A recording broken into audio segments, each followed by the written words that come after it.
Hello, friends, and welcome to Activate and Thrive and to our weekly Thriving Thursday chat.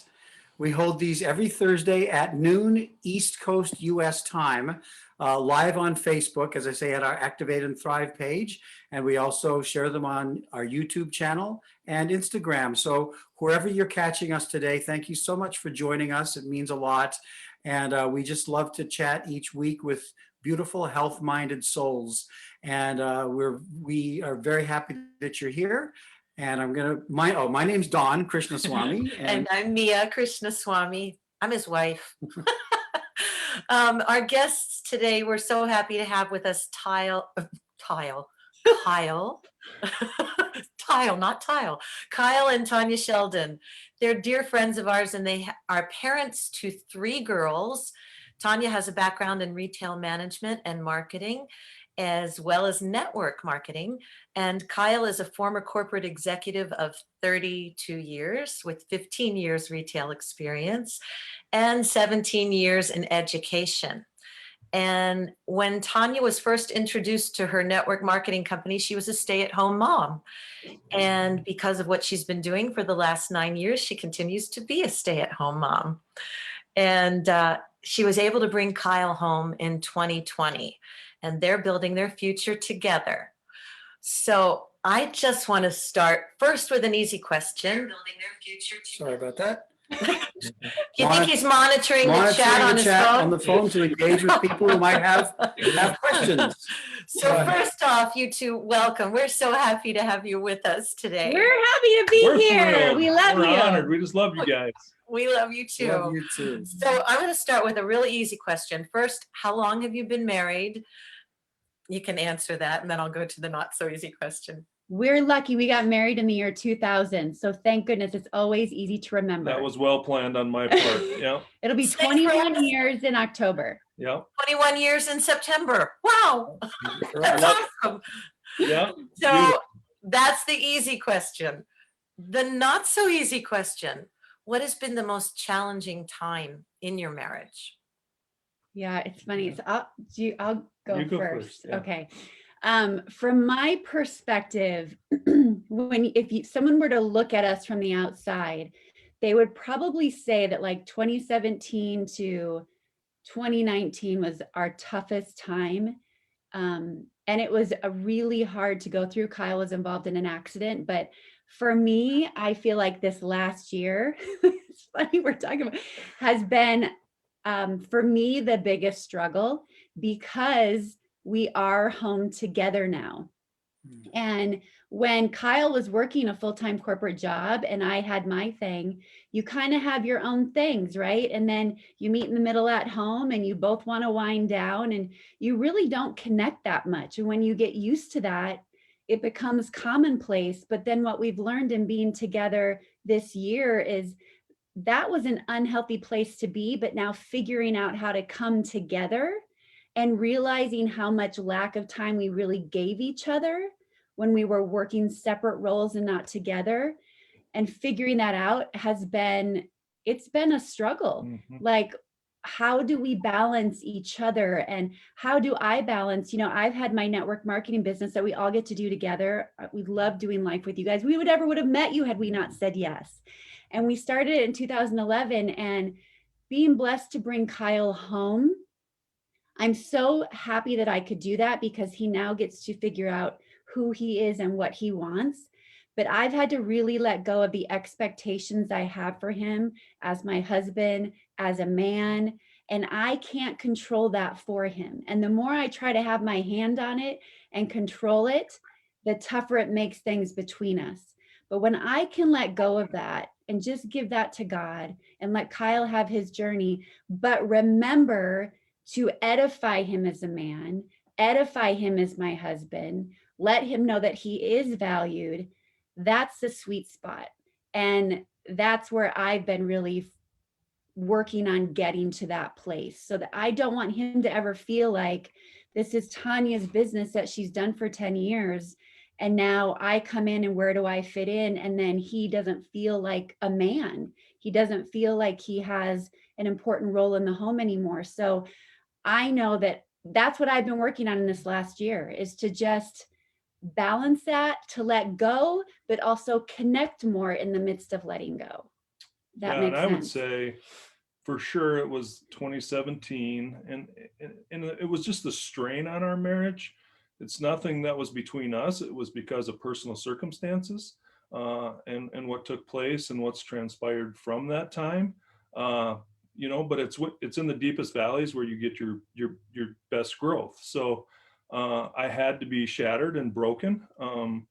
To really put myself back together, to really figure out what I want out of this life. I've always, a 30-year corporate America guy. I've been told my whole life what I'm worth, when I got to be to work, what I can do, but it didn't matter if I was the first guy in, the last guy to turn the lights out on the way out. My pay was always the same. So it wasn't until we found a vehicle where you get out of it what you put in, when things really start to take some direction in my life. And it's funny, she says, this has been our most challenging year, just personally in growth, because I'll say this, be careful what you wish for. We always dreamed of this day. It came a little earlier than we anticipated it to be, just because I was laid off and last March and was out looking for work and throwing resumes out, and COVID crashed everything and things just weren't moving.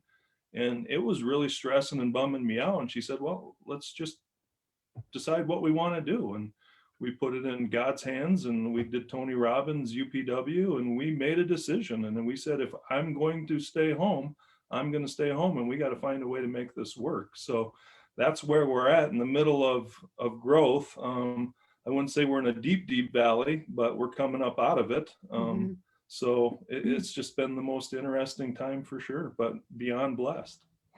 It's really about making choices and decisions that you can just commit to, like anything. I mean, if you were going to clock in somewhere, you commit to that. It's the same thing, isn't it? Mm-hmm. For sure. And I think we could probably relate to some of that, just in the sense of finding, when you work from home and you're both used to your own schedules, then you just find a way to stick to those schedules at home, but then finding that time to come together too. That was helpful for me to hear you both just speak about that, because we can relate to that. Absolutely. Yeah. Can you, I picked up on something you said, well, two aspects. One was letting go of expectations and also edifying. Can you just elaborate on that a little bit? Today we're wanting to share with people thoughts about mindset overall in having not just a marriage, but any relationship that one is in. So what about this letting go of expectations and edifying the other person? Can you I'll go first. I think especially in her role, because she had built what I got to step into, and she thought I would just step in and take off, and I already knew what to be doing. In reality, I was a 30-year corporate America. I'm learning. I'm just learning what to do, where I fit in, how I can even support.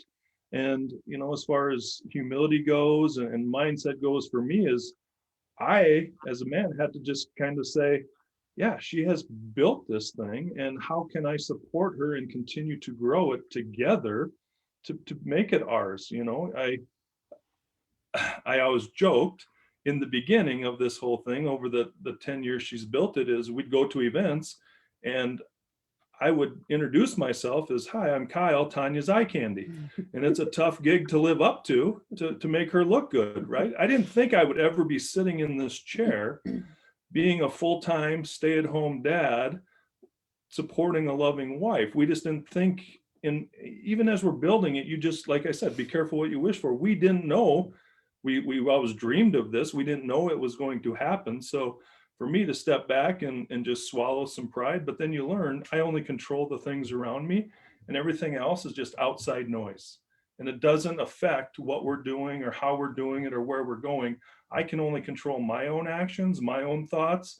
I can get up in the day and do what I can do during the day. The rest, it's up to the higher powers, and we go from there. So what? Yeah. Go ahead. No, please go ahead. Well, for me, the expectations of it, when we decided to bring Kyle on board, I think especially as women, we're so good at creating these stories. And so when Kyle says he's ready to go, now Tanya has directed a complete movie from beginning to end of exactly what that will look like and how harmonious it will be, and how Kyle will come in and just completely fill in the gap right away without me telling him anything. And that's not fair to him. So I had these expectations of what I thought it would look like, and what I thought, just having him on board, I thought, okay, he's going to bring in and fill in the gap where I get tired sometimes and where maybe I lack sometimes. And it's going to be so beautiful. But Kyle can't just step in and fill in gaps that he doesn't know exist. So unless I'm communicating to him, and this is part of that mindset thing, we have to have open communication, because if Kyle doesn't know that I'm tired at times, or that I don't know how to do the numbers of something, or whatever it is, he's not going to know where to step in. So what happens then is I'm walking around the house and we're in separate rooms, and I'm looking at him and he's seeing bubbles pop out of my head that I'm telling him, like, you're not holding up your end of the bargain and you're not acting like you should. And then he feels like less of a man, but he isn't even sure why. And I'm not communicating it, and I don't want to hurt him. We have to come together, because when we just come together and we have that time of communication, here's what I'm feeling, here's where I'm lacking, and then he can tell me the same thing. It doesn't have to be that hard. But if you're both carrying around stories of what you think should be happening in your home, and then you're not sharing that with one another, you're always going to have conflict.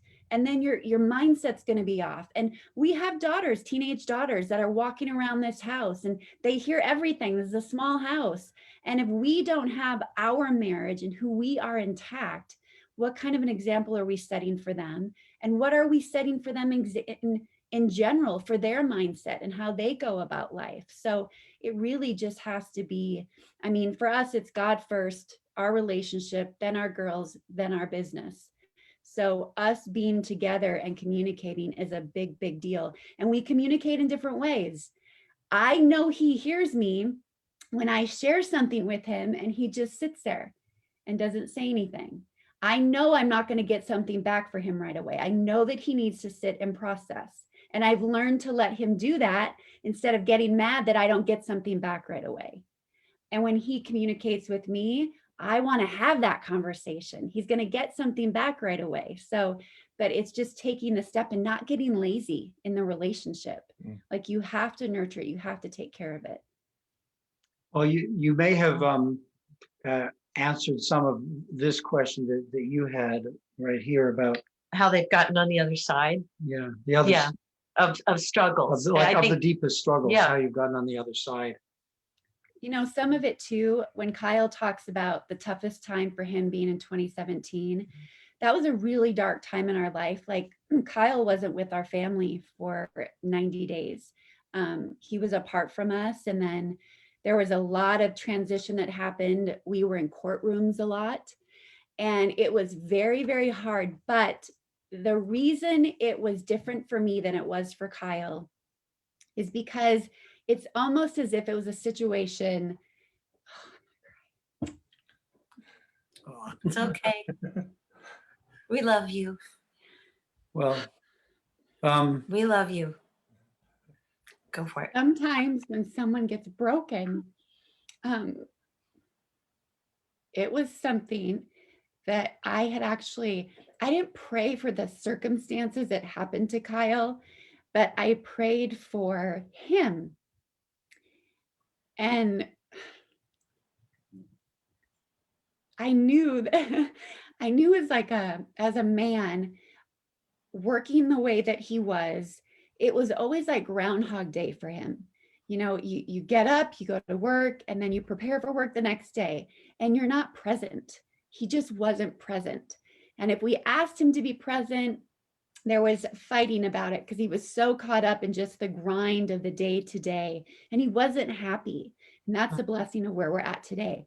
But so my prayer for the longest time was just, God, like, break him, like, break this hard exterior that he wears and shatter it so that you can mold him.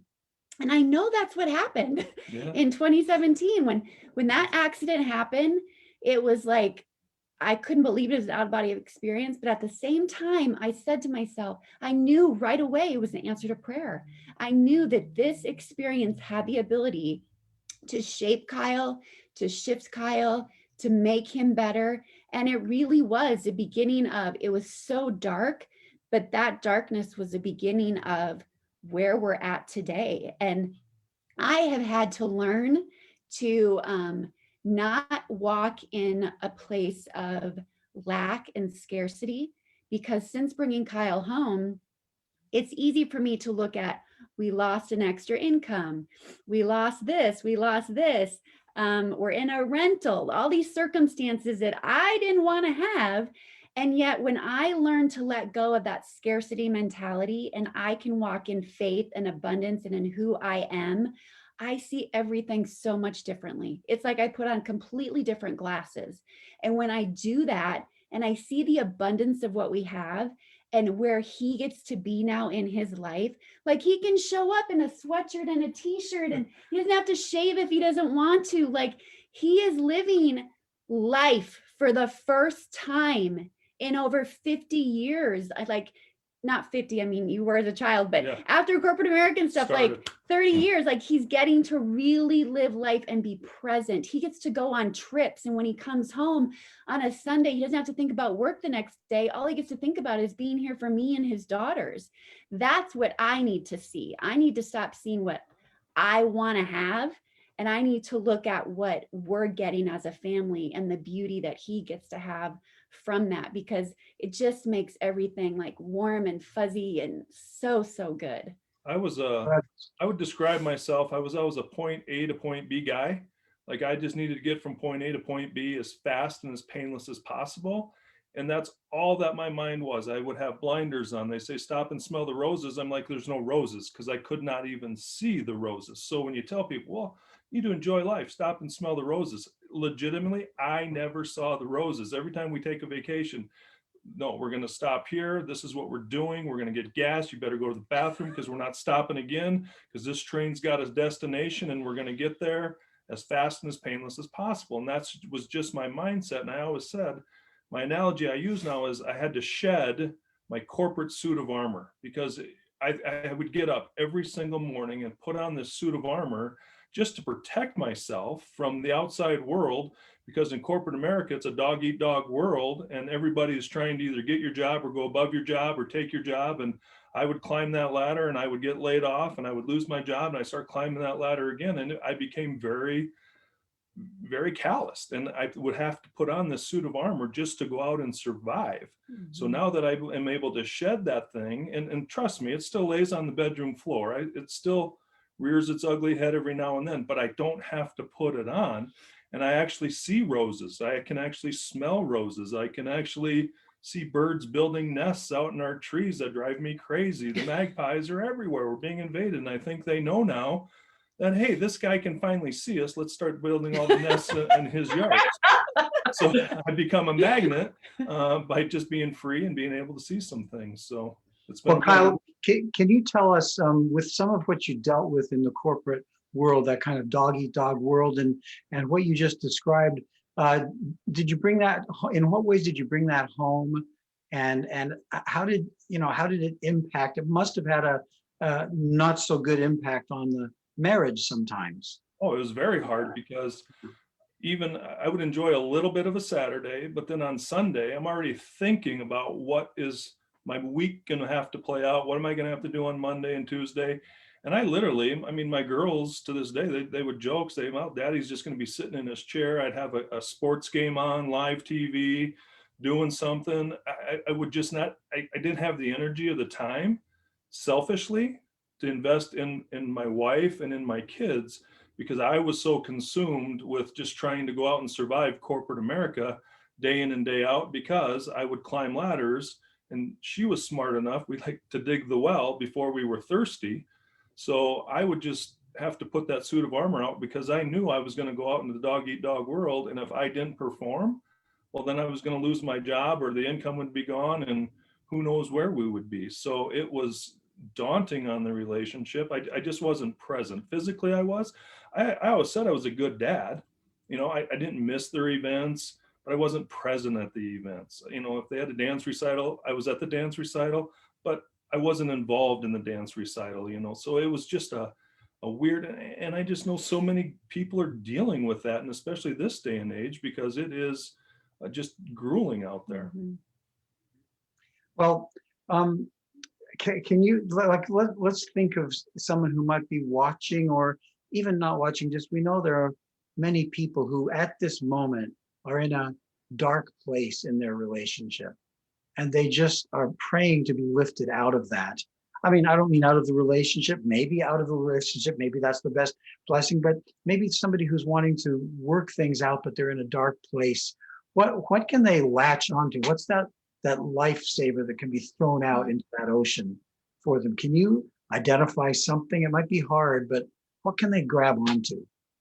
What comes to my mind and my heart is all we hear about right now in the world of social media is that people just want people to show up authentic. Just be authentically you.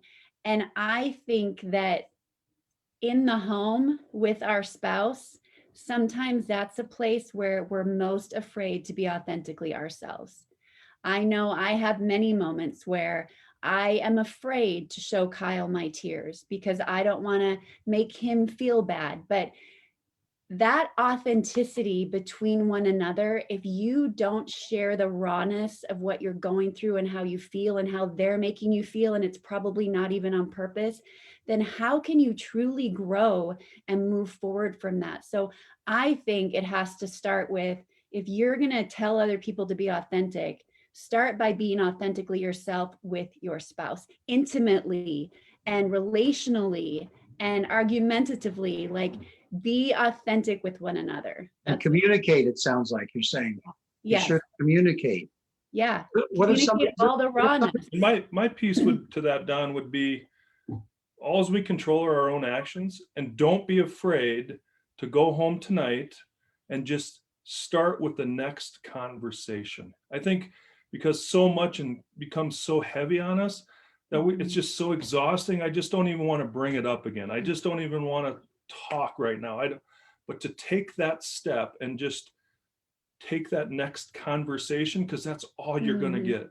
That's all we're going to be able to do is just have that next conversation, because you're not going to change it in a blink of an eye, snap of a finger. It just doesn't happen that way. So it's just got to start with that next conversation, have it open, have it honest, say, you know what, let bygones be bygones. Here's where we're at today. And then my advice every time, I remember I was kind of the OG and still seem to be in the OG, the circles that we run in, is the person I married 20 years ago, I knew would not be the person she is today.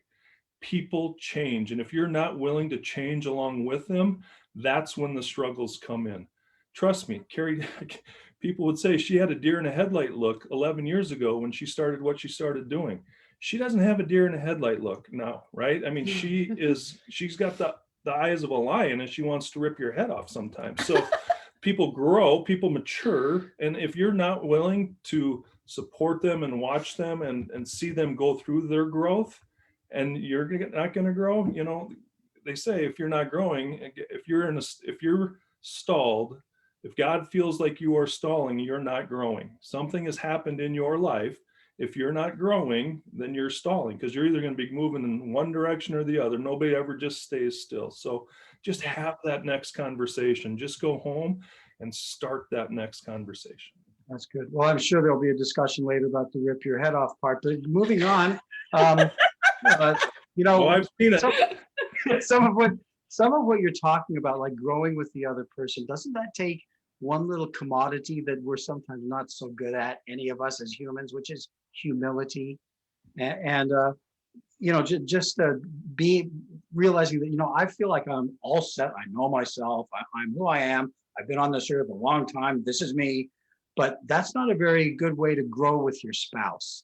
What contribution have you found, kind of looking at yourself and being a little bit more humble about yourself, has had on your marriage? And I think I've had to go through that, especially this last year, right? With me stepping out of corporate America, out of a senior management role, and just being Kyle, right? I always say, well, this is Kyle Incorporated. I've perfected this over 52 years. Nobody can tell me any different. I know exactly what Kyle Incorporated is. But now I've had to eat a lot of humble pie and just sit back. And part of the growth that I'm going through is just self-evaluation of really, where do I fit in? What do I want to contribute? What do I want to contribute to society now that I'm not being told what I have to be doing?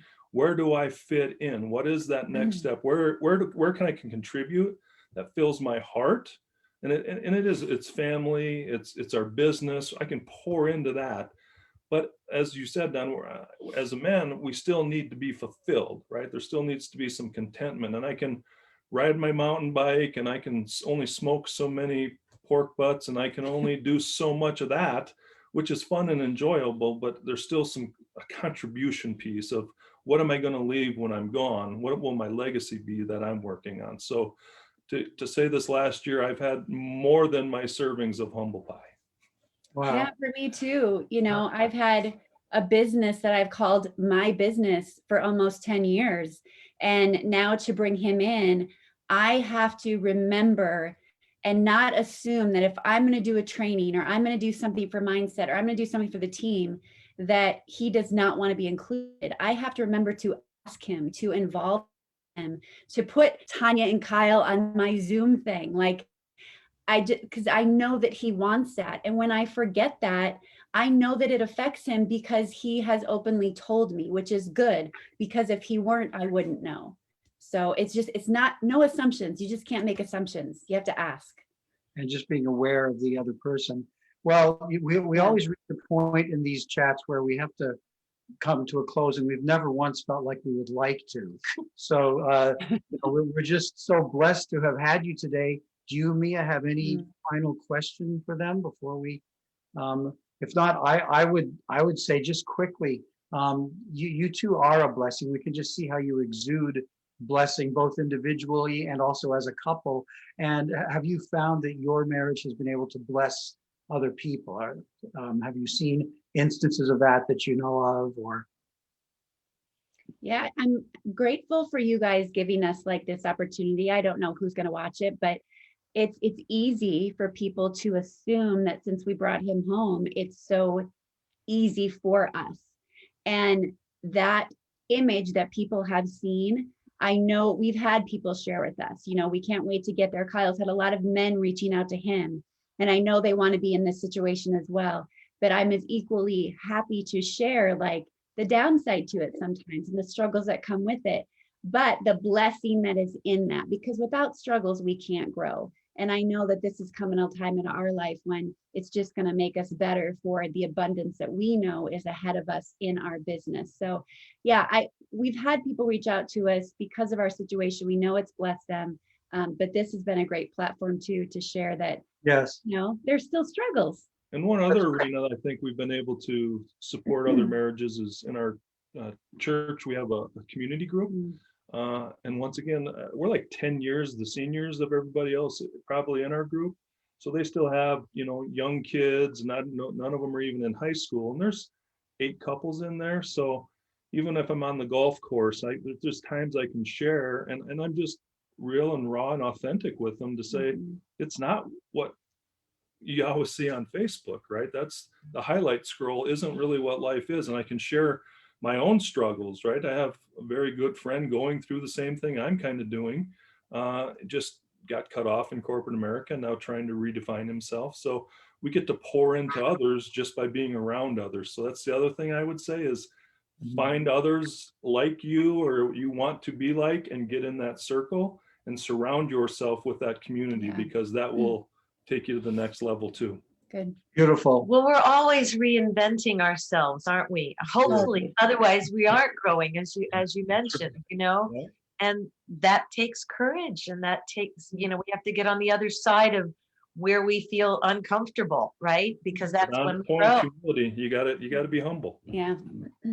Well, this has been absolutely Oh. wonderful. And friends who are watching, you've heard them talk somewhat about how Tanya was able to bring Kyle home because of something she's working with. And, you know, often one of the big strains on relationships can be just the work situation. And we're all working together in a beautiful endeavor that can sometimes enable people to be able to find some relief from some of the stresses of having to go out to the office and that kind of thing. And we're all very blessed to be working together with that. If you would like to know anything more about what we're doing, we would be happy to engage with you and answer any questions. And if you have any more questions for Kyle and Tanya, please feel free to drop them in the chat here on the Facebook Live, or you can comment on the YouTube or the Instagram videos. So thank you just so much for joining us today, Kyle and Tanya Sheldon. We're just blessed to have you. Such a gift. We love you so much. We're being So blessed right grateful. now by your marriage, so it means a lot. And friends, just feel free to join us each Thursday at noon East Coast US time, where we talk about just many different aspects of health. Today it was relationship health and thriving in life.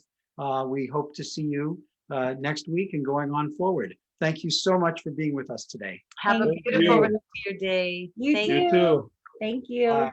Bye. Bye.